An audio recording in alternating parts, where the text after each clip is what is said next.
Welcome to Growth Colony, Australia's B2B growth podcast. I'm Alex Hipwell. Each episode, we bring you B2B founders, CMOs, marketing and sales leaders to find out what makes them successful and what was behind their failures. Let's dive right in. Hello everyone, welcome to another episode. I'm Shahin with X Growth, and today I'm talking to Nina Christian, agency owner, marketing educator, and Australian Marketing Institute's state chair of Victoria, about how businesses need to change their approach to content creation in 2021 and where should they focus their attention in order to provide more human experiences for their customers. On that note, let's dive in. Nina, thanks for joining us. Hi Shahin, it's great to be here. It's a pleasure to have you. Nina, I watch your content on LinkedIn and the videos you produce, and you talk a lot about content creation and how organizations should think about their content, right? So first of all, why is this important? Like, why do you focus on it so much? Yeah, well, I've been in marketing for a very long time. So when I first started out, it was 25 years ago in the marketing space, things were really, really different. And I won't go through all of the evolutions that we've seen in that space, but in the last 5 years or so, there's been a really, really major shift. And that's been post-internet, post-social media. Now people are really starting to get confident with communicating online. And the flip side of that is that there is so much information going out into the marketplace. It's very noisy, it's very cluttered. And people generally, they've changed their approach to how they want to consume information. They don't want to be sold to, they don't want to be told what to buy, but they are open to having a conversation. They are open to being informed. They're open to being helped. And that's where content comes in. It's really a strategic play by companies to open up a dialogue between the people that they ideally most like to serve. So the other thing that good content will do, and I'm sure we'll talk a little bit about the application of that, is it gets your brand and your message in front of more people more often. Because, you might have heard of the rule of 7, where people need to see your brand a certain number of times before they're ready to engage with you. Well, recent statistics indicate that that's now more like 21 to 24, according to Google. And so for you as a brand to have that many touch points, you really need to think differently around how you're communicating and also what kind of relationship you're building. And so content is a really good vehicle to be able to do that. Yeah, that makes sense. It makes sense. And you're right. There's a lot that has changed in the past few years. Where do you see companies go wrong at the moment? What do you think companies today get wrong about when it comes to content? Yeah, well, there are some companies doing it really well, and there are some companies that are trying. And I think actually starting to try is a move in the right direction. But the ones that aren't actually trying, I'd say if they're old school, they're still focusing on the product. They're still focusing on them rather than focusing on the problem that they're solving. So instead of going out talking on their website about them and what they do and how awesome they are and how qualified they are, they need to flip that around and really start to understand what problems the customers or their ideal target audience or whoever they're communicating with is having in the marketplace, and then frame that conversation that positions what they do as a natural solution. So one of the things that businesses forget is that people are out there doing their own research, and they will consume a lot of different information from a lot of different sources before they even pick up the phone or call, or they probably don't pick up the phone these days until they send that website inquiry or until they send that DM, because people instinctively know that once they initiate contact, they're going to be, in many cases, rammed into some sort of sales machine, and people are wary and reluctant to do that. And so having a way that you can communicate and have dialogue with customers without being salesy right from the get-go, because there is that journey that customers go through, but doing it in a way that you can communicate with them across multiple touch points is ideal. And so a lot of companies, if they're still operating by the old model, and our focus here is B2B, and so I'll look at a lot of companies that would be typically in that model where, they focus on the products and they focus on maybe the technical or the service, as opposed to the having that conversation, they're missing out on a lot of opportunities. Yeah, it's very true. I think that idea of talking about the benefits, talking about the customer is really ingrained in the B2C space, primarily because marketing is a bit more mature in the B2C space than it is B2B. And I think B2B has a little bit of a catching up to do in that sense. And we still see a lot of people talking about, just like you said, talking about the self, talk about the features, talk about the product. Yeah. And then a couple of other things that I might just tack onto that as well. So people, they consume content very differently, and they don't want boring content anymore. They don't want uninteresting content. They want something that's going to, it needs to speak to them in some way. And so that is a challenge for a lot of brands. And to your point, a lot of B2C companies are doing that well, and it is more of a challenge for B2B. But and I think we'll talk more into what makes interesting content and what kind of content is good, because I think that's key, because it's all well and good to say, yeah, you need to be, having a conversation with your customers and communicating. But the next question is, well, where most businesses will ask, well, what do I say? And so I'm sure we'll touch on that in our conversation today. But one of the other things that I would point out as something that just from the get-go to be mindful of, that I do see a lot of businesses do wrong, is they are not tying their content marketing efforts very strategically to their business goals. And so by that, I mean, they might just hear someone like, myself or someone else say, oh, you need to be putting out content, and immediately go, oh, that means blog, or that means a video, well, that means I need to be doing this or that and the other, without carefully thinking about how is every piece of content going to link into the journey that the customer goes through, and ultimately the journey that they want to take them on, from being a stranger to, a friend, to actually being ultimately doing business with them. So having a very, very clear strategic intention behind your content marketing plan is ever so important, as is having some metrics by which you're measuring the success of that, because you can have a strategic plan and you can craft your content around that. But if you're not measuring the success, and is that actually working, is that delivering ROI, you could be focusing your efforts in the wrong direction. But having said that, you can't expect to put out content and then have all your metrics lined up within a week or two, because content is a long-term play. So it's like, you asked me a question, what do companies do wrong? There's so many things. And that probably leads me to the biggest one, is people will try something for a month or a few weeks and go, oh, I didn't get any customers, it didn't work. Whereas content marketing, it's a long-term strategy. It really is something that you need to focus on and invest in. Be prepared to go the distance over 12 to 18 months to really see return, because you're not going to see return in month one. You're unlikely to see, well, when I say you're not, there's always exceptions. And if you get that, happy days.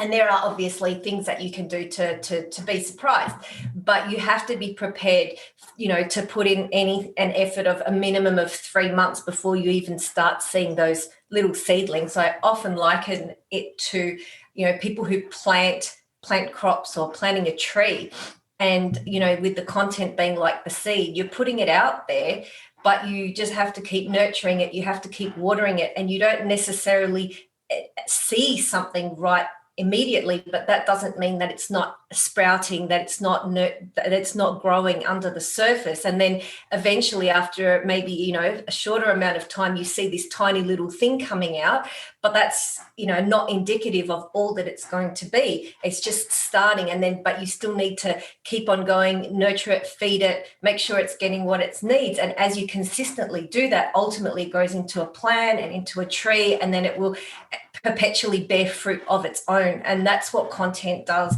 When you put it out into the marketplace, there's different types of content, and there's short-term relevant contextual content, but then there's also evergreen searchable content. And if you're focusing on both, which is an ideal, you have a situation where, that content will start to just work for you long term. And so it really is important to be very, very clear on the strategy from the get-go so that you're investing into the right place, that you have metrics that will determine is that working or not based on what you're wanting to achieve. And I'm happy if you want to touch on what some of those could be based on different types of objectives and firms, and then also to go the distance and be consistent with a strategy. And to say be consistent doesn't mean you need to do the same thing for a year, but to actually do it for a long enough period of time to actually see if it gets results, and then, have a look at what's working and do more of it and optimize it and tweak it and maybe shift the things that aren't yielding as many results. I love it. I think those 2 points are so important. One is, hey, content blogs. I just saw that 2 days ago, I think, that I was looking at an IT company and they put out a blog and I was like, this just looks like somebody has told you have to produce content and you're spitting out blogs. And then the second point that you raise is that patience. I mean, it's hard and I think primarily because a lot of B2B organizations are sales driven, right? And sales can in some situations operate in quarterly basis. Yeah. Where they can bring results and they can bring something in the pipeline, at least they can show some meetings happening. And then organizations who are sales driven are expecting the same result through marketing, and they do it for a quarter and they're like, it's not working. Where are my meetings? Get rid of it. As to what you said, it takes a year. I mean, a year is, to be honest, I think you're being generous. You're giving content marketing a year. Yeah, I am. And I tell people all the time that if you want to go on this journey, if you do it consistently, you will start to see results. If anything, my standard benchmark, and this is broader than just B2B, but it includes that. But anything less than 6 months is a complete bonus. You should be prepared not to see anything at all for 6 months. Then for 12 months, you should be prepared. You might see hints and bits and you'll start to see traction and engagement, and you'll start to see some things happen. You'll start to see signs of life, but it's not going to be the fullness of all that it's going to be. Really, the sweet spot for when it will start to crank is somewhere between 24 to 36 months. Anything that happens before that, and I'm not saying you won't see results. I typically would normally, especially with smaller agile organizations or proactive or startup, see something within the 12 months or, within that 12 to 18 months, it's a pretty good chance. But you have to be prepared, especially if you're wanting to build a strong brand in the marketplace, to show up consistently over a period of time, because time is like with our flash in the pan marketing, where people are so used to being bombarded with messages and new brands and rebrands and whatever's of the moment. And this is the social cause of the moment. People are used to switching on and switching off real quickly. And so if you can go the distance and be consistent through this season, through that season, and, show that brand presence and show up through content, you will build something which is, the capturing the respect as well as the attention of the people that you're trying to do business with in a way that, sales or, short-term marketing campaigns can't. They will attract interest and attention, and there's definitely a time and place for all of those things. It's not an either-or situation. It's definitely more of a both end. But to build that long-term brand equity and, the assets that, in this B2B context, it's going to help drive your sales pipeline. It's going to give talk points and a deep repository of openings for the sales teams to use to have those conversations, especially if, you're talking about the, account-based relationships, which need to be nurtured way beyond just the sales conversation. That you're building out a deep repository of assets as you commit to a content marketing strategy over, that 12 to 24 to 36 month period. Yeah, I love it. There's this guy called Noah Kagan, and he has this rule, which I love. And he says, You got to do something 100 times before you give up on it. So if you're doing podcasts, do 100 podcasts before you give up on it. If you want to start writing blogs, do 100 of them. If you want to post on LinkedIn, do 100 of them before you make a call, whether it's working or not. I love that. And one of the things that's going to help you with, apart from the fact of repetition and people seeing you and you giving it enough time to work, is it's going to help you, be it a person or an organization or a marketer or a business owner, to level up on what you're doing, because where you start is not going to be where you end. Your first podcast is going to be very different to your 99th and 100th podcast. Your first blog, it's going to be very different to your 99th one. Same with your social media post. And there's a saying that kind of fits in really nicely with what you were saying, is that you need to be prepared to suck at something in order to become really good at it. And this is a hard pill to swallow for a lot of organizations that have done something, that they've had this, and especially a lot of marketers. It's really, really hard when for decades it's been ingrained that you have to be polished, you have to be professional, you have to be perfect. And then now we're being told you have to be everywhere, you have to be transparent, you have to be authentic, you have to just go with it. Rough and dirty and just get it out there. Yeah, that's right. That's right. Do you ever find yourself stuck with a B2B problem? Need a second opinion on your next campaign? Or looking for some feedback on that piece of MarTech you're thinking to purchase? Well, that's why we created the Growth Colony Slack channel. The Slack channel is like a small dinner party where you get to meet and mingle with B2B professionals, hear what others are doing, and keep up to date with the latest B2B trends and news. You'll also get access to a range of exclusive content from our podcasts, webinars, and events. The best thing about it, it's all free. If this sounds interesting, head over to growthcolony.org/Slack and sign up. That's growthcolony.org/Slack. Okay, I definitely want to talk to you about. So we definitely talked about a lot of the challenges and issues that organizations have. So what should their approach be? Well, how should organizations approach content today? Yeah.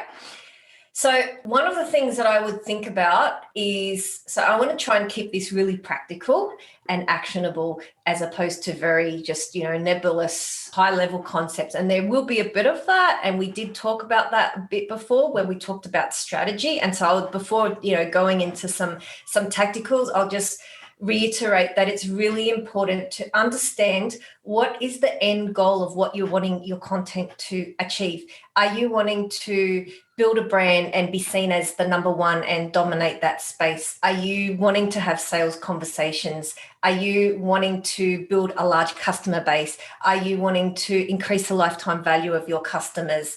Are you wanting to position yourself as the market leader for acquisition, or whatever it is? What is your commercial goal that you want to use your content for? Because you can't do everything. There will be that halo effect where whatever you're doing is going to positively impact other areas, but ultimately you need to have an objective. So if I take, for example, the one of we want to attract more new customers to our business, which is the most common one, obviously, because we want to improve our bottom line revenue. So that would be a good place to start. And you think, okay, so what needs to happen for that to take place? We need to get whatever it is, X sales. And for that, we may need to book X sales calls or have this many meetings, and here's the length of the sales pipeline, etc. Okay, so what content do we need to be putting out that's going to, take customers on that journey of the, from they know about you, they know what service you provide, they know that you exist, to they're interested, to they're desiring and interested in the product, they're probably doing comparisons, to the fact that they take make the step and initiate content. So that's what we call in marketing terms the sales journey. And for someone to go with the sales journey, they need to go through a process of what we also call know, like, and trust, which you've obviously would have heard, and I'm sure many of the listeners here have as well. So they need to know you exist. They need to know what you do, where you fit in the marketplace, what you eat, what services you even provide. And I'm not saying that you let them know by just putting stuff about your service. You have to be smart about that. But there's this thing about awareness. People need to know you exist. Then they need to like you. They need to bond with you. They need to have connection with you. They need to want to do business with you. And this one is probably foreign to a lot of brands in the B2B space because they haven't really thought about it like that before. It was always very, hard about the tech or hard about the solution or anything like that. But these days, there's competitors for everything. There's options for everything. It's very, very rare that there's only one service provider in an industry, and people are used to getting your 3 quotes. And part of who they go with, even if it is a logical decision and it is a buying decision, they will always look for the emotional element to support that and confirm that. So having that connection, and why I know that's kind of going a little bit into the sales, but bringing it back to the content at the front end, is if you are using your content strategically to build affinity, to build likability, you're addressing that part right at the get-go, which then obviously has a positive impact on your sales process later on. And then the third part that you need to have nailed for someone to do business with you is the trust factor. So you need to be very intentionally establishing your credibility, your authority. Why are you even capable of speaking to this problem or in this space? What makes you authority? And there's a number of different ways you can do that. So having that holistic approach to content and thinking about that is a really good place to start. So I think that probably is about a good amount to take answer on that question, but I'll take direction from you in which areas you kind of want to dive into in terms of how you would potentially might actually get started if you're new to this, or even if you're not new to this and you've been doing stuff and it hasn't been really working. I mean, I love what you said earlier about the blog post where you saw it and you go, oh yeah, it looks like they were just told to write a blog. That doesn't work anymore. You can't just call someone out and say, these are my focus keywords. Please write a blog on that. I want 10 reasons why, people are over listicles at the moment. There's a time and place, but you just can't outsource it anymore to random people because people's BS detector is so finely attuned. They'll sniff it a mile away. They'll feel it. And that's been heightened by the pandemic, definitely. The way that people are engaging with brands has shifted dramatically over the last 12 months especially. And so, you just can't get away with that anymore. So I'll kind of give it back to you over there, and then you can kind of direct me as to which direction you want to go. No, sounds good. I think what you raised, especially for that SMB space, is really important. Getting an understanding of that. You called it know, like, and trust, right? Or that whatever that buyer's journey is. I think it's very important for an organization to understand, because as a business owner or a leader in a business, we are at the very end of that process, right? And we assume the business is our world. It's the bubble that we live in, and it's very hard for us to see that from the perspective of the customer, who they don't give anything about Kahoot. That's right, about your business, or they have no clue you even exist, and therefore the process of getting them familiar with who you are and what you do is I've noticed in a lot of situations is missing from business leaders and owners in the SMB space, of seeing that holistic picture. Just like you said, it's just not there because we as a business owner, we are in this bubble of the business, and we cannot understand or we can't empathize with somebody who looks at it from outside. I think that's a really good point. Nina, what are your thoughts on this whole movement of personal branding. I mean, that's another area of content creation that it's become more popular in the past, maybe a couple of years. What are your thoughts on that? And should businesses look into it? Should they not? Are there specific objectives that they need to they should be wanting to address in order for them to look into it? What are your thoughts on personal branding? Yeah. Oh, I love that you asked this question. I love it. It is so important. And I'll explain why, because when I give you the reason, I think it will really make sense. So personal people, especially now, like this still would have been my answer 12 months or 15 months ago, pre-pandemic, right? There was a shift already in this direction. I've been talking about this for about 2 to 3 years, especially now, that there is a shift away from people wanting to do with brands for the sake of it. So for many years, the brand was about the logo. It was about not just, but, it was about the corporate persona that logo represented, and everything that went into that. It was about what was on the website, the official line, being professional, being kind of up behind that wall veneer and everyone wanted to look professional. There's been a shift away from that, where people, they know that brands are made up of people. Organizations are made up of people, and they actually want to scratch beneath the surface and dig and say, well, what makes those people tick? What do they believe in? What do they stand for? What's their ethos? And there was this shift. There's been a gradual shift in this direction over the last few months, and it was really accelerated by what happened in 2020 in the pandemic. I mean, it was happening anyway, but it just accelerated so much more, where people had this insane desire to know, like, what does a brand stand for? What social good are they doing in the world? Who runs it? What type of people are they? Can I trust them? Do I trust what this brand's doing? Do I trust how they do business? Are they sustainable? Do they care about the environment? Do they care about their people? Are they making the world a better place? And increasingly, people are asking this type of questions, not just around industries that were traditionally operating in those spaces, but of all businesses. And it's just a matter of time. Like, there's been a flow-on effect that, people, like, in the past, industries that previously would have just been completely corporatized or, behind a brand, utilities companies and technologies companies and energy companies, increasingly people want to know, like, what is behind them and what do they stand for.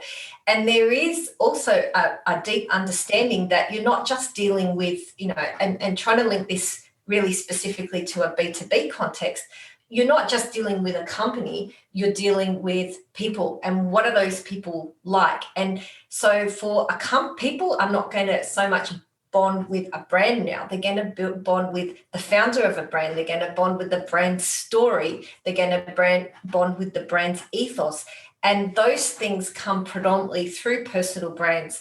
So in a context of a business, it's increasingly important, especially for the founder or the leader of the organization, to have some sort of personal brand if they genuinely want to be seen as a contender and future-proof their business, in the coming years. And obviously, I get that this is trickier for some brands than others to do this, but inherently people want to know when they go to About, they don't want to know, when the first office was, established and when it was built and what kind of building they had and, what was the, all the technical things that 10 years ago would have gone on an About page.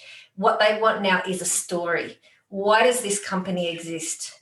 Who started it and why? What is it there for? What's the purpose? What's the why? We've all heard of, Simon Sinek over the last few years, and people have an intense desire to know these things. They also want to know what's the vision of the company. And so these are things that can serve as really interesting content. And, this is, I guess, veered a little bit off just content because we're talking about personal brands, but in the same way that a founder needs to build the brand. Like, look at a lot of the successful brand, companies, like you could look at, Elon Musk and people like that. They are, people buy into, his companies because they buy into him. It's not just the logo and it's not just the piece of technology, it's the fact of why it exists. And you see so many great founders in this space. And I think that's easier, especially for younger founders and business leaders to embrace, because they're used to that. It's more of a challenge for, the generation who's been doing this for decades to shift into being more open about their personal life and world and, building that personal brand. But it is important. And it's also increasingly important to empower your people to be able to build their personal brands, because, just a quick comment, it's a little bit off topic from what we're talking about content marketing, but the way people are, going in and out of employment is changing, and the way people are, just navigating life and careers is changing. And whereas a personal brand, 4 or 5 years ago would have been predominantly about the person leading an initiative, it's the trend is moving towards everybody needing a personal brand, because people want to know, even if they're hiring you, they don't just want to know about your, academic and educational and professional achievements. They want to know about you and what you stand for. And, traditional hiring methods are being upended. And so getting on people's radar is really, really important. So how do you do that? You don't just do it by firing off, 3,000 CVs. You get people's attention because of how you're communicating in the marketplace and what you stand for and what you're putting out. So even though the focus of this episode is on content for, B2B businesses, it's probably worth interjecting that, all the listeners here are, at the end of the day, people too, whether they're leading businesses or working in businesses. This is going to be useful for them, that as they build out their personal brand, a lot of the principles of what we're talking about, how content can help you do that, can be applied to personal brands as well. So, bringing that back to social media and, what people are sharing, etc. And, that there's going to be an element of that may form a content strategy for a business as well, like allowing employees to share their stories and tapping into those founder stories. And, there's kind of an element that I would go into around content, which I think is good to touch on, but I'll throw back to you, see if you have any questions on the personal branding side before we wrap that up, and maybe then touch on a couple more things around the content. No, I think that's a really, really good point that you raise. And I guess the last question that I wanted to ask you on this topic, I mean, we've covered a lot. We've talked about kind of mistakes. We talked about the approach that organization need to have and think about the buyer's journey. We've talked about personal branding.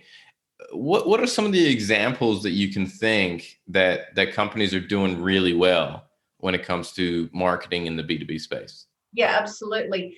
So we're saying that it's kind of very liberating, what I'm going to tell you, because content it can be complicated, but it doesn't have to be.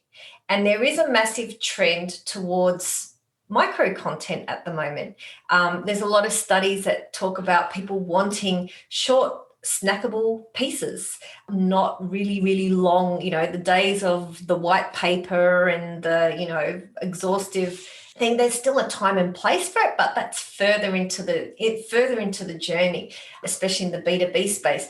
One of the things that's most powerful that companies are using at the moment, in fact, it's the top form, in my opinion, and Forbes, talked about this as the fastest growing marketing discipline, is thought leadership.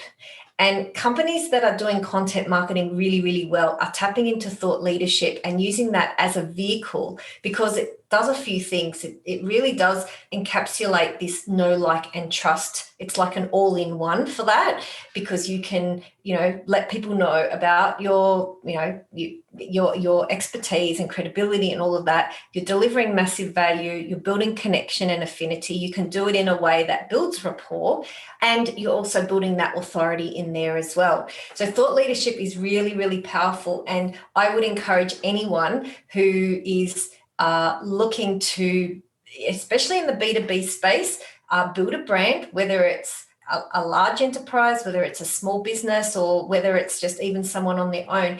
Think about what thought leadership that they could provide as a person or as an organization, because that will really put you on the map.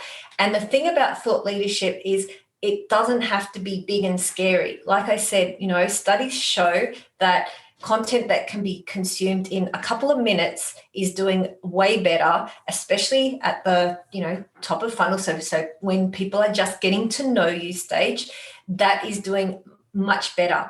And the thing that thought leadership does, why it's so powerful, it's not just about delivery of information. We are done with information. We are done with 21 points about this where we're just giving information.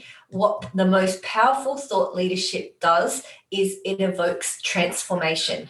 How does it do that? It gets people to think differently. It gives them an aha moment. It gives them a perspective shift, or it gives them some piece of valuable knowledge that when they apply it, things are different, or their outlook is different, or it gives them a motivation and inspiration to action. All of those things can be encapsulated as thought leadership, because the delivery of that information then facilitates some sort of transformation in the reader, listener, viewer, which ultimately makes their business or life better. And there's a really powerful principle that sits behind that, and that is the principle of reciprocity, which if you've read Robert Cialdini's book, you'll understand reciprocity is that if someone can hear something, a gazillion times, they know that it goes into cognitive knowledge. It's there. But if you then give them some piece of information or fact or post or perspective shift or email or video that just tweaks the way they think to the point where it actually gets them to take action, they will actually remember that you were the person that actually got them that baby step that was over the line, and they will accredit you with a really massive shift in their lives. So thought leadership is really, really powerful. Studies have shown that it, delivers commercial returns because people make buying decisions based on that. Massive studies around that the majority of people, over half, make buying decisions on firms based on their thought leadership. They also will pay a premium based on thought leadership. Studies are, something around it, well, not around, 61% in a massive study by one of the world's leading brands in the area of thought leadership showed that people will pay a premium. 61% they will pay more based on a company's thought leadership. So it's something that is basically the lowest hanging fruit, I continually say, for organizations, because it's something that you can tap into, something the founder can tap into, something that employers and employees can tap into and start to incorporate in their content marketing. And so just remembering these things around, perspective shifting, moving to action, and inspiring that transformation, that really does simplify it, in my opinion. I feel like that sums everything up that we were talking about so nicely. It's a very interesting point about thought leadership and doubling down on it. I mean, we're starting to see more and more of that in the market, but having a focus from a content perspective on that, I think you're on the ball talking about that becoming more and more important thing.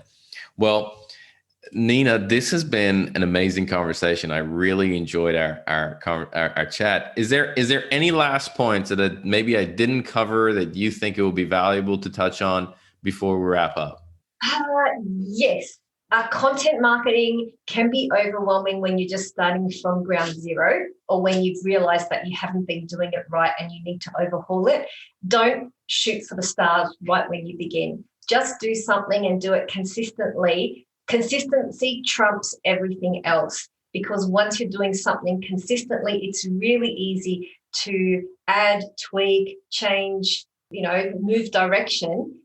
But you actually have to develop that muscle of actually doing something. So even if you're not doing anything, you do something once a week, and do it for 3 months before you go and do something. The biggest thing that I see, which frustrates a lot of firms, is they get all motivated and they go out and do everything, and then it's not sustainable, because it is work and it's really important. It's a whole nother topic for another day, Shahin, but it is really important to have systems and processes that undergird your content marketing, because it is labor intensive, and you need to have it consistently done. And so start with something that's doable consistently, weekly, and layer from there. And then obviously look for optimizations and, look attentively at where you can systematize and processize anywhere in there. And that's not at the front end. It's not by just, randomly outsourcing your post. It's going to be really in the repurposing and the delivery of a lot of that to leverage efficiencies. But don't start with that. Don't start with some sort of complicated workflow just because you see, HubSpot out there in 50 gazillion places on the internet. Start by doing something which is going to be the easiest for your firm to do consistently, and that aligns, very importantly, with your strategic goal of why you would even do it in the first place. Like, go through that process of reverse engineering the content, and then measure it regularly to see, is it actually delivering results and how you can improve it. So, yeah, that's what I would go, just consistency. No, I love it. Consistency. Make sure your content strategy is not based on hype. There's a lot of work because the hype and the steam will run out and you will lay flat. I love it. Nina, thanks a lot for coming on the podcast. I really enjoyed our conversation. And I'm sure a lot of our guests are going to be getting a lot of insights out of it. Thanks again for jumping on. My pleasure, Shahin. Always a pleasure to talk to you. Thank you. Hey, it's Alex again from X Growth. Thanks so much for joining us on this episode. If you enjoyed it, we'd love it if you take a moment to rate us on Apple Podcasts. It would really help get the word out to other B2B professionals. If you're hungry for more B2B content, make sure to join our Slack channel at growthcolony.org/Slack, where we share the latest B2B news, tactics, tips, and chat about problems we're facing in the B2B space and find solutions together. That's growthcolony.org/Slack. Thanks for tuning in. We'll catch you in the next episode.